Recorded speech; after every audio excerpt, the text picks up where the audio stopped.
Capítulo 18 del diario del doctor Sevard. 30 de septiembre. Llegué a casa a las 5 y descubrí que Godalming y Morris no solamente habían llegado, sino que también habían estudiado las transcripciones de los diversos diarios y cartas que Arrer y su maravillosa esposa habían preparado y ordenado. Arrer no había regresado todavía de su visita a los portadores sobre los que me había escrito el doctor Ennese. La señora Arrer nos dio una taza de té, y puedo decir con toda sinceridad que por primera vez desde que vivía allí, aquella vieja casona me pareció un hogar. Cuando terminamos, la señora Arrer dijo: «Doctor Sevard, ¿puedo pedirle un favor? Deseo ver a su paciente, al señor Renfield». «Déjeme verlo. Me interesa mucho lo que dice usted de él en su diario». Parecía tan suplicante y tan bonita que no pude negárselo, por consiguiente la llevé conmigo.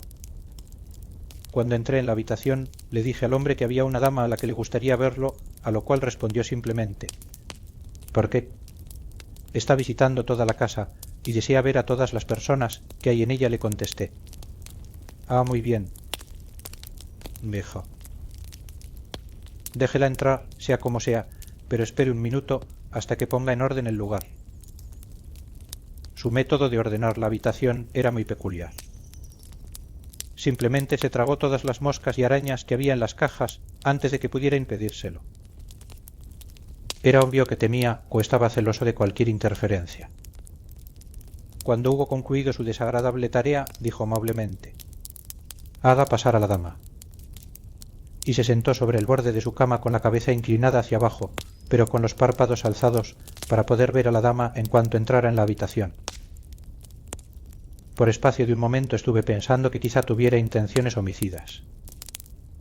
Recordaba lo tranquilo que había estado poco antes de atacarme en mi propio estudio y me mantuve en un lugar tal que pudiera sujetarlo inmediatamente si intentaba saltar sobre ella. La señora Arrer entró en la habitación con una gracia natural que hubiera hecho que fuera respetada inmediatamente por cualquier lunático, ya que la desenvoltura y la gracia son las cualidades que más respetan los locos. Se dirigió hacia él, sonriendo agradablemente, y le tendió la mano. «Buenas tardes, señor Renfield», le dijo.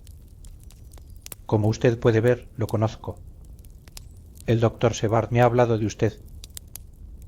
El alienado no respondió enseguida, sino que la examinó con el ceño fruncido. Su expresión cambió, su rostro reflejó el asombro y luego la duda, luego, con profunda sorpresa de mi parte, le oí decir: «No es usted la mujer con la que el doctor deseaba casarse, ¿verdad?» «No puede usted serlo, puesto que está muerta». La señora Arquer sonrió dulcemente, al tiempo que respondía: «Oh, no. Tengo ya un esposo, con el que estoy casada desde mucho antes de conocer siquiera al doctor Sevard». «Soy la señora Arquer». «Entonces, ¿qué está usted haciendo aquí?» «Mi esposo y yo hemos venido a visitar al doctor Sevard». «Entonces no se quede». «¿Pero por qué no?» Pensé que aquel estilo de conversación no podía ser más agradable para la señora Arrer que lo era para mí. Por consiguiente, intervine. «¿Cómo sabe usted que deseaba casarme?» Su respuesta fue profundamente desdeñosa y la dio en una pausa en que apartó sus ojos de la señora Arquer y posó su mirada en mí para volverla a fijar inmediatamente después en la dama. «¿Qué pregunta tan estúpida?» «Yo no lo creo así en absoluto, señor Renfield», le dijo la señora Arquer defendiéndome. Renfield le habló entonces con tanta cortesía y respeto como desdén había mostrado hacia mí unos instantes antes. «Estoy seguro de que usted comprenderá, señora Arrer, que cuando un hombre es tan querido y honrado como nuestro anfitrión, todo lo relativo a él resulta interesante en nuestra pequeña comunidad. El doctor Sevard es querido no solamente por sus servidores y sus amigos, sino también por sus pacientes que, puesto que muchos de ellos tienen cierto desequilibrio mental, están en condiciones de distorsionar ciertas causas y efectos. Puesto que yo mismo he sido un paciente de un asilo de alienados, no puedo dejar de notar que las tendencias mitómanas de algunos de los asilados conducen hacia errores de non causa e ignoratio elenchi. Abrí mucho los ojos ante ese desarrollo completamente nuevo. Allí estaba el peor de todos mis lunáticos, el más afirmado en su tipo que he encontrado en toda mi vida, hablando de filosofía elemental con los modales de un caballero refinado. Me pregunté si sería la presencia de la señora Harrer la que había tocado alguna cuerda en su memoria. Si aquella nueva fase era espontánea o debida a la influencia inconsciente de la señora, la dama debía poseer algún domopoder extraño. Continuamos hablando durante un rato y, viendo que en apariencia razonaba a la perfección, se aventuró, mirándome a mí interrogadoramente al principio, llevándolo hacia su tema favorito de conversación. Volví a asombrarme al ver que Renfield enfocaba la cuestión con la imparcialidad característica de una cordura absoluta, incluso se puso de ejemplo al mencionar ciertas cosas. Bueno, yo mismo soy ejemplo de un hombre que tiene una extraña creencia. En realidad, no es extraño que mis amigos se alarmaran e insistieran en que debía ser controlado. Acostumbraba pensar que la vida era una entidad positiva y perpetua, y que al consumir multitud de seres vivos, por muy bajos que se encuentren estos en la escala de la creación, es posible prolongar la vida indefinidamente. A veces creía en ello con tanta firmeza que trataba de comer carne humana. El doctor, aquí presente, confirmará que una vez traté de matarlo con el fin de fortalecer mis poderes vitales por la asimilación en mi propio cuerpo de su vida por medio de su sangre, basándome, desde luego, en la frase bíblica, porque la sangre es vida. Aunque, en realidad, el vendedor de cierta panacea ha vulgarizado la perogrullada hasta llegar al desprecio. ¿No es cierto eso, doctor? Asentí distraídamente. Debido a que estaba tan asombrado que no sabía exactamente qué pensar o decir, era difícil creer que lo había visto comerse sus moscas y arañas menos de 5 minutos antes. Miré mi reloj de pulsera y vi que ya era tiempo de que me dirigiera a la estación para esperar a Van Helsing. Por consiguiente, le dije a la señora Harrer que ya era hora de irnos. Ella me acompañó enseguida, después de decirle amablemente al señor Renfield: «Hasta la vista». Espero poder verlo a usted con frecuencia, bajo auspicios un poco más agradables para usted. A lo cual, para asombro mío, el alienado respondió: «Adiós, querida señora. Le ruego a Dios no volver a ver nunca su dulce rostro. Que Él la bendiga y la guarde». Cuando me dirigí a la estación, dejé atrás a los muchachos. El pobre Arthur parecía estar más animado que nunca desde que Luque enfermara, y Kinsale estaba mucho más alegre que en muchos días. Van Helsing descendió del vagón con la agilidad ansiosa de un niño. Me vio inmediatamente y se precipitó a mi encuentro, diciendo: «Hola, amigo John. ¿Cómo está todo?» «Bien». «Bueno. He estado ocupado, pero he regresado para quedarme aquí en caso necesario. He arreglado todos mis asuntos y tengo mucho de qué hablar». «¿Está la señora Mina con usted?» «¿Y su simpático esposo también?» «Y Arthur y mi amigo Kinsale están asimismo en su casa». «Bueno». Mientras nos dirigíamos en el automóvil hacia la casa, lo puse al corriente de todo lo ocurrido y cómo mi propio diario había llegado a ser de alguna utilidad por medio de la sugestión de la señora Harrer. Entonces el profesor me interrumpió: «Oh, esa maravillosa señora Mina. Tiene el cerebro de un hombre muy bien dotado y corazón de mujer. Dios la formó con algún fin excelso, créame, cuando hizo una combinación tan buena. Amigo John, hasta ahora la buena suerte ha hecho que esa mujer nos sea de gran auxilio. Después de esta noche no deberá tener nada que hacer en este asunto tan terrible. No es conveniente que corra un peligro tan grande. Nosotros los hombres, puesto que nos hemos comprometido a ello, estamos dispuestos a destruir a ese monstruo, pero no hay lugar en ese plan para una mujer.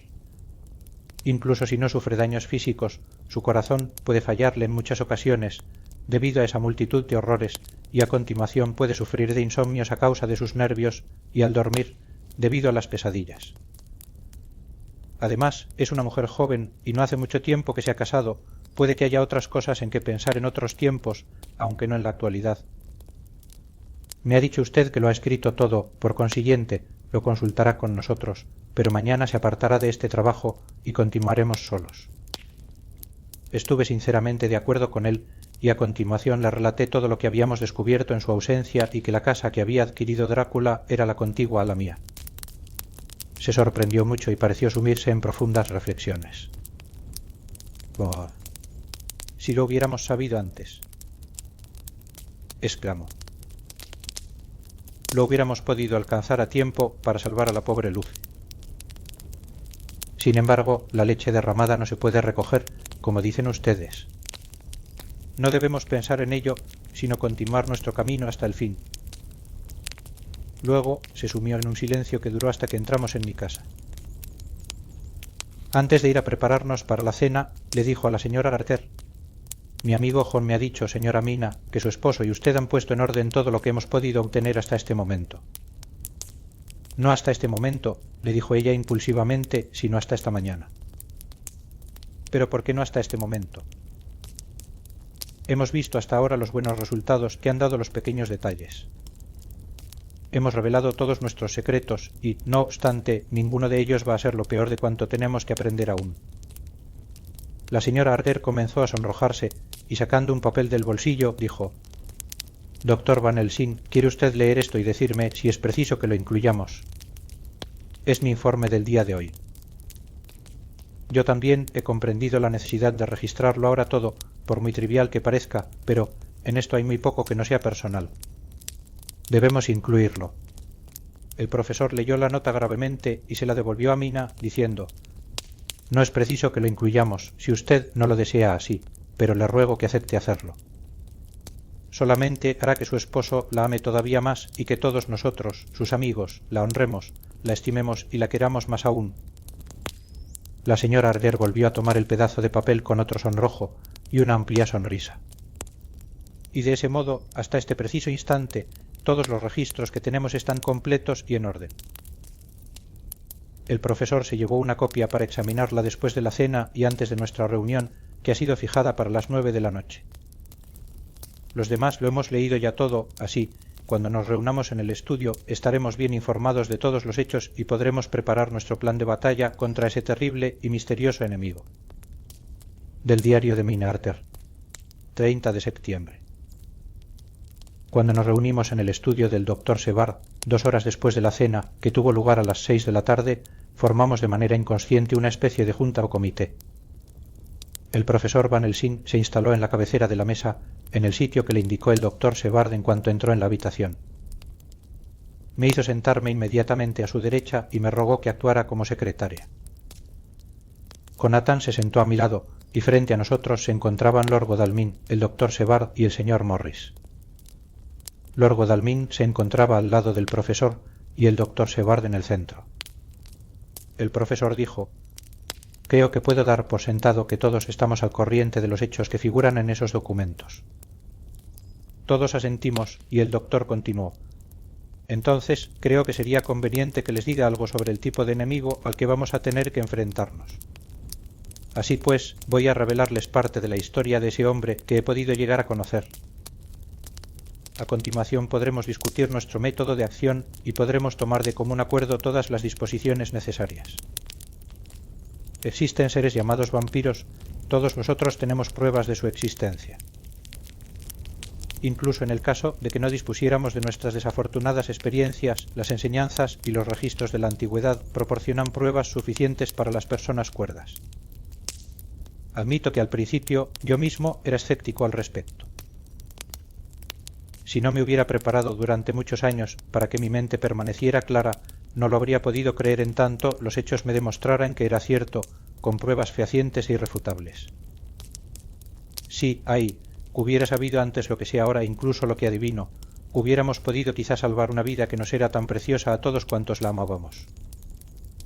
Pero eso ya no tiene remedio y debemos continuar trabajando, de tal modo que otras pobres almas no perezcan en tanto nos sea posible salvarlas.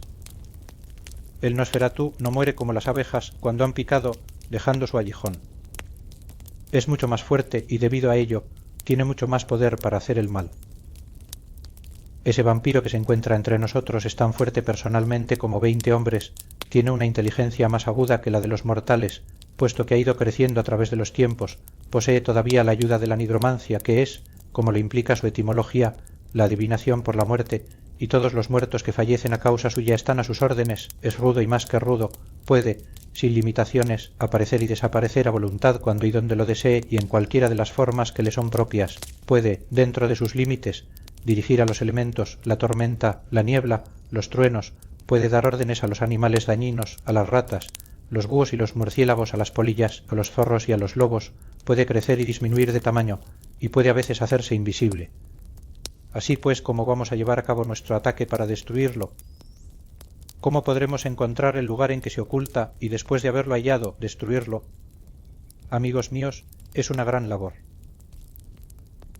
Vamos a emprender una tarea terrible y puede haber suficiente para hacer que los valientes se estremezcan. Puesto que si fracasamos en nuestra lucha, él tendrá que vencernos necesariamente y ¿dónde terminaremos nosotros en ese caso? La vida no es nada, no le doy importancia. Pero fracasar en este caso no significa solamente vida o muerte. Es que nos volveríamos como él, que en adelante seríamos seres nefandos de la noche, como él seres sin corazón ni conciencia que se dedican a la rapiña de los cuerpos y almas de quienes más aman. Para nosotros, las puertas del cielo permanecerán cerradas para siempre, porque ¿quién podrá abrirnoslas? Continuaremos existiendo, despreciados por todos, como una mancha ante el resplandor de Dios, como una flecha en el costado de quien murió por nosotros. Pero estamos frente a frente con el deber y en ese caso podemos retroceder. En lo que a mí respecta, digo que no, pero yo soy viejo y la vida, con su brillo, sus lugares agradables, el canto de los pájaros, su música y su amor, ha quedado muy atrás. Todos los demás son jóvenes. Algunos de ustedes han conocido el dolor, pero les esperan todavía días muy dichosos. ¿Qué dicen ustedes? Mientras el profesor hablaba, Jonathan me había tomado de la mano. Temía que la naturaleza terrible del peligro lo estuviera abrumando cuando vi que me tendía la mano, pero el sentir su contacto me infundió vida tan fuerte, tan segura, con tanta resolución. La mano de un hombre valiente puede hablar por sí misma, no necesita ni siquiera que sea una mujer enamorada quien escuche su música.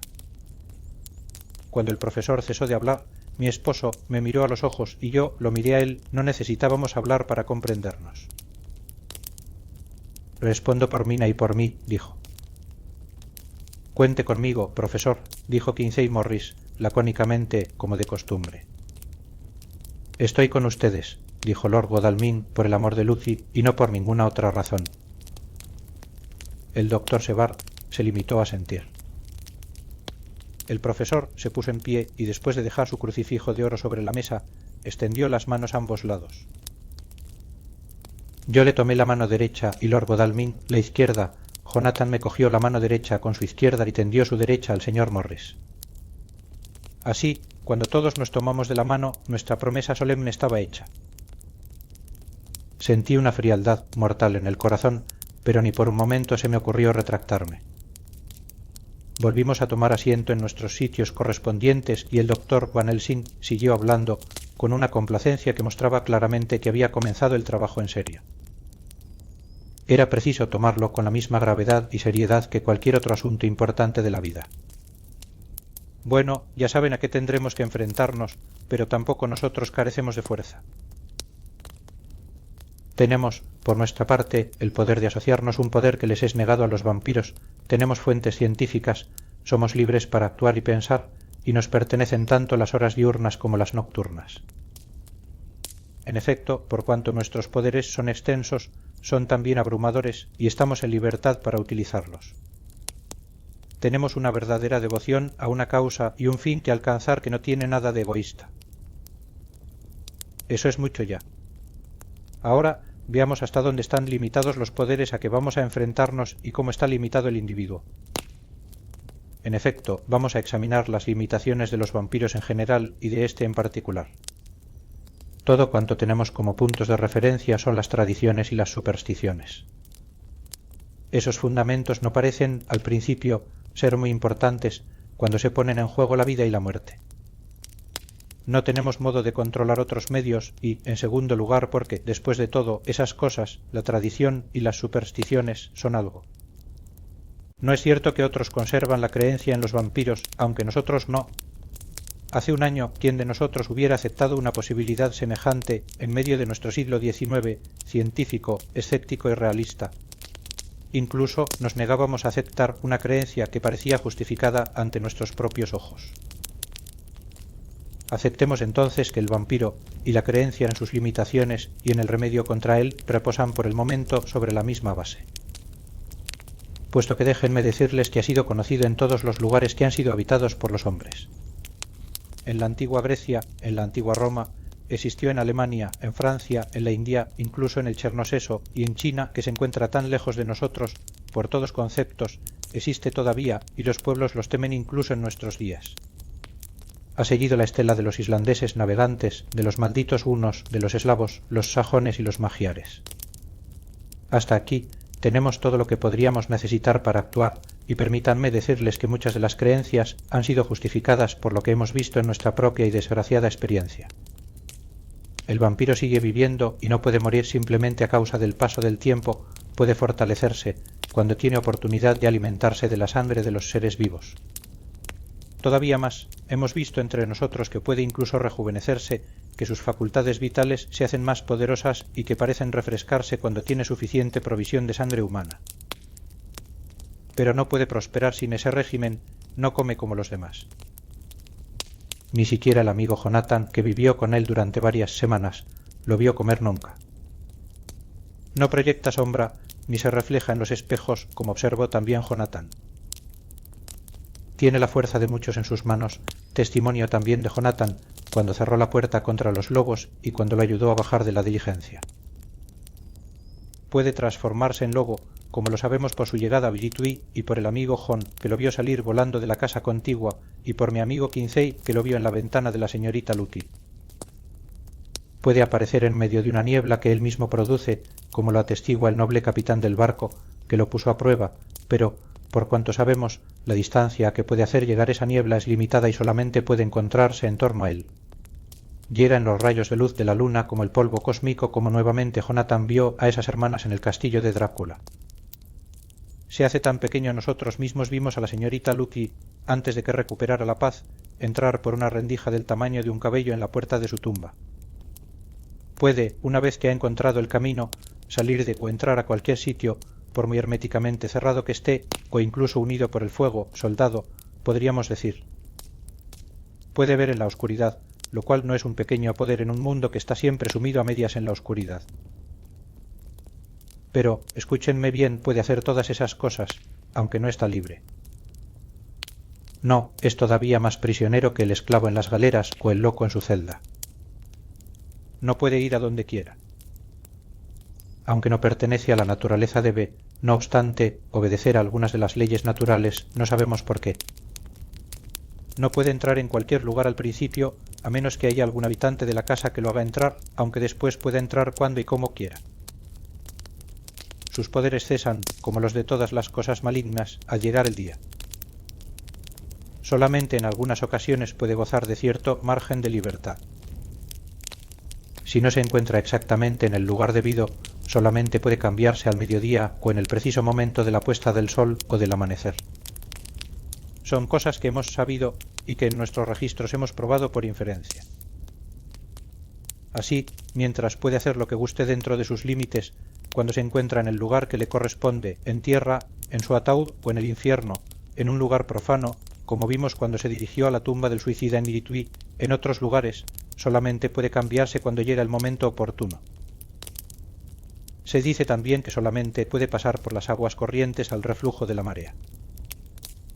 Además, hay cosas que lo afectan de tal forma que pierde su poder, como los ajos, que ya conocemos, y las cosas sagradas, como este símbolo, mi crucifijo, que estaba entre nosotros incluso ahora, cuando hicimos nuestra resolución. Para él todas esas cosas no son nada, pero toma su lugar a distancia y guarda silencio, con respeto. Existen otras cosas también, de las que voy a hablarles, por si en nuestra investigación las necesitamos. La rama de rosal silvestre que se coloca sobre su féretro le impide salir de él, una bala consagrada disparada al interior de su ataúd lo mata de tal forma que queda verdaderamente muerto, en cuanto a atravesarlo con una estaca de madera o a cortarle la cabeza, eso lo hace reposar para siempre. Lo hemos visto con nuestros propios ojos. Así, cuando encontremos el lugar en que habita ese hombre del pasado, podemos hacer que permanezca en su féretro y destruirlo si empleamos todos nuestros conocimientos al respecto. Pero es inteligente. Le pedí a mi amigo Arminius, de la Universidad de Budapest, que me diera informes para establecer su ficha y por todos los medios a su disposición me comunicó lo que sabía. En realidad, Debía tratarse del voivode Drácula que obtuvo su nobleza luchando contra los turcos sobre el gran río que se encuentra en la frontera misma de las tierras turcas. De ser así, no se trataba entonces de un hombre común, puesto que en esa época y durante varios siglos después se habló de él como del más inteligente y sabio, así como el más valiente de los hijos de la tierra más allá de los bosques. Ese poderoso cerebro y esa resolución férrea lo acompañaron a la tumba y se enfrentan ahora a nosotros. Los Drácula eran, según Arminius, una familia grande y noble, aunque, de vez en cuando, había vástagos que, según sus coetáneos, habían tenido tratos con el maligno. Aprendieron sus secretos en la escolomancia entre las montañas sobre el lago Hermannstad, donde el diablo reclamaba al 10º estudiante como suyo propio. En los registros hay palabras como brujo y satán e infierno, y en un manuscrito se habla de este mismo Drácula como de un vampir que todos comprendemos perfectamente.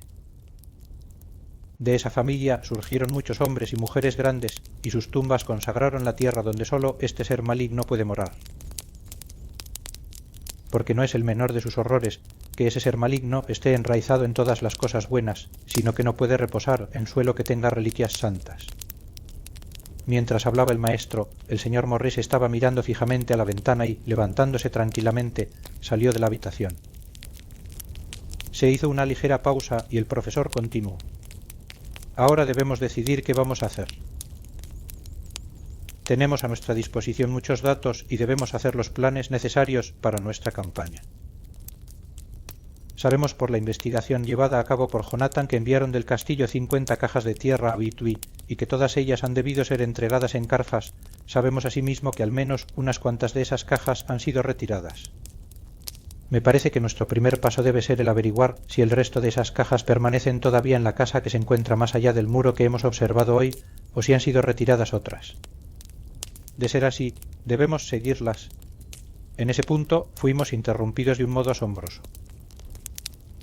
Al exterior de la casa sonó el ruido de un disparo de pistola, el cristal de la ventana fue destrozado por una bala que, desviada sobre el borde del marco, fue a estrellarse en el lado opuesto de la habitación. Temo que soy en el fondo una cobarde, puesto que me estremecí profundamente. Todos los hombres se pusieron en pie, Lord Godalming se precipitó a la ventana y la abrió. Al hacerlo, oímos al señor Morris que decía: «Lo siento. Creo haberlos alarmado.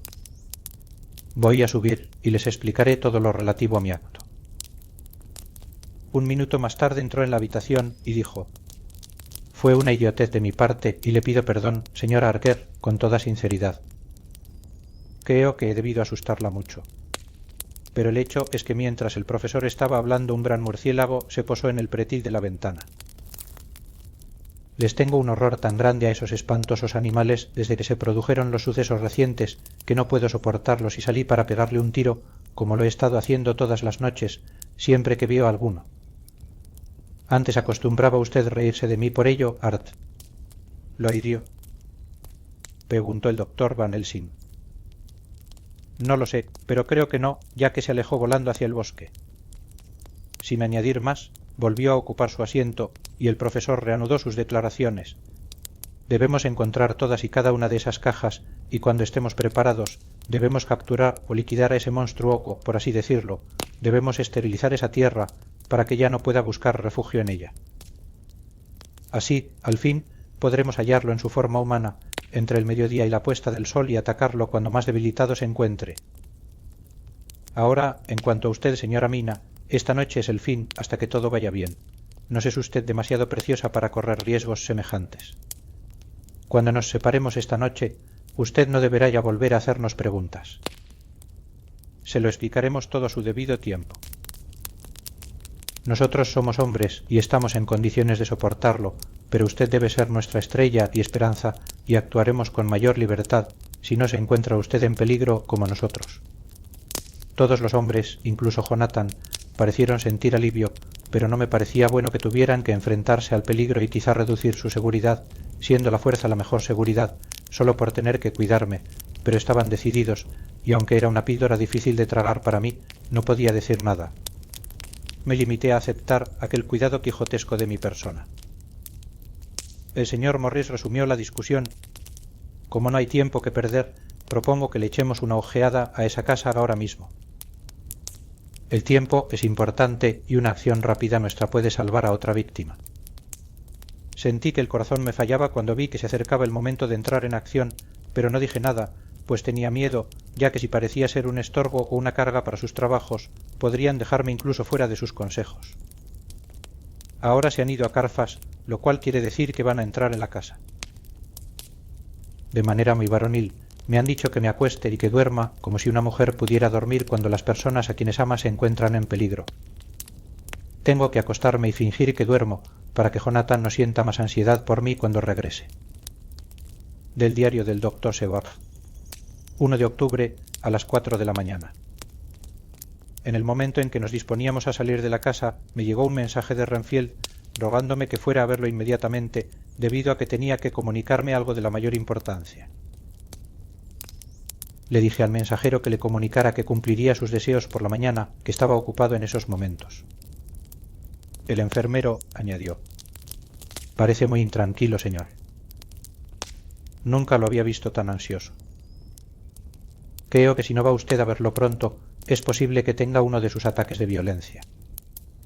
Sabía que el enfermero no me diría eso sin tener una causa justificada para ello y por consiguiente le dije: «Muy bien, iré a verlo ahora mismo». Y les pedí a los otros que me esperaran unos minutos, puesto que tenía que ir a visitar a mi paciente. «Lléveme con usted, amigo John», dijo el profesor. «Su caso, que se encuentra en el diario de usted, me interesa mucho y ha tenido relación también, de vez en cuando, con nuestro caso. Me gustaría mucho verlo, sobre todo cuando su mente se encuentra en mal estado». «¿Puedo acompañarlos también?», preguntó Lord Godalming. «Yo también», inquirió el señor Morris. «¿Puedo acompañarlos? ¿Me dejan ir con ustedes?», quiso saber Arer. Asentí y avanzamos todos juntos por el pasillo. Lo encontramos en un estado de excitación considerable, pero mucho más razonable en su modo de hablar y en sus modales de lo que lo había visto nunca. Tenía una comprensión inusitada de sí mismo que iba más allá de todo lo que había encontrado hasta entonces en los lunáticos, y daba por sentado que sus razonamientos prevalecerían con otras personas cuerdas. Entramos los 5 en la habitación, pero al principio ninguno de los otros dijo nada. Su petición era la de que lo dejara salir inmediatamente del asilo y que lo mandara a su casa. Apoyaba su súplica con argumentos relativos a su recuperación completa y ponía como ejemplo su propia cordura de ese momento. «Hago un llamamiento a sus amigos», dijo. «Es posible que no les moleste sentarse a examinar mi caso. A propósito, no me ha presentado usted a ellos». Estaba tan extrañado que el hecho de presentar a otras personas a un loco recluido en un asilo no me pareció extraño en ese momento. Además, había cierta dignidad en los modales del hombre que denunciaba tanto la costumbre de considerarse como un igual que hice las presentaciones inmediatamente. Lord Godalming, el profesor Van Helsing, el señor Kinsey Morris de Texas, el señor Jonathan Arer y el señor Renfield. Les dio la mano a todos ellos, diciéndoles, conforme lo hacía: «Lord Godalming, tuve el honor de secundar a su padre en el Windham, siento saber, por el hecho de que es usted quien posee el título, que ya no existe. Era un hombre querido y respetado por todos los que lo conocían, y he oído decir que en su juventud fue el inventor del ponche de ron que es tan apreciado en la noche del Derby. Señor Morris, debe estar usted orgulloso de su gran estado. Su recepción en la Unión puede ser un acontecimiento de gran alcance que puede tener repercusiones en lo futuro, cuando los polos y los trópicos puedan firmar una alianza con las estrellas y las barras. El poder del tratado puede resultar todavía un motor de expansión cuando la doctrina Monroe ocupe el lugar que le corresponde como fábula política. ¿Qué puede decir cualquier hombre sobre el placer que siente al conocer a Van Helsing? Señor, no me excuso por abandonar todas las formas de prejuicios tradicionales. Cuando un individuo ha revolucionado la terapéutica por su descubrimiento de la evolución continua de la materia cerebral, las formas tradicionales no son apropiadas, puesto que darían la impresión de limitarlo a una clase específica. A ustedes, caballeros, que por nacionalidad, por herencia o por dones naturales están destinados a ocupar sus lugares respectivos en el mundo en movimiento, los tomo como testigos de que estoy tan cuerdo como, al menos, la mayoría de los hombres que están en completa posesión de su libertad. Y estoy seguro de que usted, doctor Sevard, humanista y médico jurista, así como científico, considerará como un deber moral el tratarme como alguien que debe ser considerado bajo circunstancias excepcionales. Hizo esta última súplica con un aire de convencimiento que no dejaba de tener su encanto. Creo que estábamos todos asombrados. Por mi parte, estaba convencido, a pesar de que conocía el carácter y la historia del hombre, que había recobrado la razón, y me sentí impulsado a decirle que estaba satisfecho en lo tocante a su cordura y que llevaría a cabo todo lo necesario para dejarlo salir del asilo al día siguiente. Sin embargo, creí preferible esperar, antes de hacer una declaración tan grave, puesto que hacía mucho que estaba al corriente de los cambios repentinos que sufría aquel paciente en particular. Así me contenté con hacer una declaración en el sentido de que parecía estar curándose con mucha rapidez, que conversaría largamente con él por la mañana y que entonces decidiría qué podría hacer para satisfacer sus deseos. Eso no lo satisfizo en absoluto, puesto que se apresuró a decir: «Pero temo, doctor Sevard, que no ha comprendido usted cuál es mi deseo. Deseo irme ahora inmediatamente, en este preciso instante, sin esperar un minuto más, si es posible. El tiempo urge y en nuestro acuerdo implícito con el viejo escita, esa es la esencia del contrato. Estoy seguro de que es suficiente comunicar a un doctor tan admirable como el doctor Sevard un deseo tan simple aunque tan impulsivo para asegurar que sea satisfecho». Me miró inteligentemente y, al ver la negativa en mi rostro, se volvió hacia los demás y los examinó detenidamente. Al no encontrar una reacción suficientemente favorable, continuó diciendo: «Es posible que me haya equivocado en mi suposición». Así es, le dije francamente, pero al mismo tiempo, como lo comprendí enseguida, con brutalidad. Se produjo una pausa bastante larga y, luego, dijo lentamente: «Entonces, supongo que deberé cambiar solamente el modo en que he formulado mi petición. Déjeme que le ruegue esa concesión, don privilegio, como quiera usted llamarlo. En un caso semejante, me veo contento de implorar, no por motivos personales, sino por amor de otros. No estoy en libertad para facilitarle a usted todas mis razones, pero puede usted, se lo aseguro, aceptar mi palabra de que son buenas, sanas y no egoístas, y que proceden de un alto sentido del deber. Si pudiera usted mirar dentro de mi corazón, señor, aprobaría de manera irrestricta los sentimientos que me animan. Además, me contaría usted entre los mejores y los más sinceros de sus amigos». Nuevamente nos miró con ansiedad. Tenía el convencimiento cada vez mayor de que su cambio repentino de método intelectual era solamente otra forma o fase de su locura y, por consiguiente, tomé la determinación de dejarlo hablar todavía un poco, sabiendo por experiencia que al fin, como todos los lunáticos, se denunciaría él mismo. Van Helsing lo estaba observando con una mirada de extraordinaria intensidad, con sus pobladas cejas casi en contacto una con la otra, a causa de la fija concentración de su mirada. Le dijo a Renfield, en un tono que no me sorprendió en ese momento, pero sí al pensar en ello más adelante, puesto que era el de alguien que se dirigía a un igual: «¿No puede usted decirnos francamente cuáles son sus razones para desear salir del asilo esta misma noche? Estoy seguro de que si desea usted satisfacerme incluso a mí, que soy un extranjero sin prejuicios y que tengo la costumbre de aceptar todo tipo de ideas, el doctor Sevard le concederá, bajo su responsabilidad, el privilegio que desea». Renfield sacudió la cabeza tristemente y con una expresión de enorme sentimiento. El profesor siguió diciendo: «Vamos, señor mío, piénselo bien. ¿Pretende usted gozar del privilegio de la razón en su más alto grado, puesto que trata usted de impresionarnos con su capacidad para razonar? ¿Hace usted algo cuya cordura tenemos derecho a poner en duda, debido a que no ha sido todavía dado de alta del tratamiento médico a causa de un defecto mental precisamente? Si no nos ayuda usted a escoger lo más razonable, ¿cómo quiere usted que llevemos a cabo los deberes que usted mismo nos ha fijado? Sería conveniente que nos ayudara, y si podemos hacerlo, lo ayudaremos para que sus deseos sean satisfechos». Renfield volvió a sacudir la cabeza y dijo: «Doctor Van Helsing, nada tengo que decir. Su argumento es completo y si tuviera libertad para hablar, no dudaría ni un solo momento en hacerlo, pero no soy yo quien tiene que decidir en ese asunto. Lo único que puedo hacer es pedirles que confíen en mí. Si me niegan esa confianza, la responsabilidad no será mía». Creí que era el momento de poner fin a aquella escena que se estaba tornando demasiado cómicamente grave. Por consiguiente, me dirigí hacia la puerta al tiempo que decía: Vámonos, amigos míos. Tenemos muchas cosas que hacer. Buenas noches.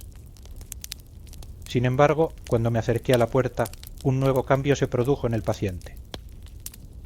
Se dirigió hacia mí con tanta rapidez que por un momento temí que se dispusiera a llevar a cabo otro ataque homicida.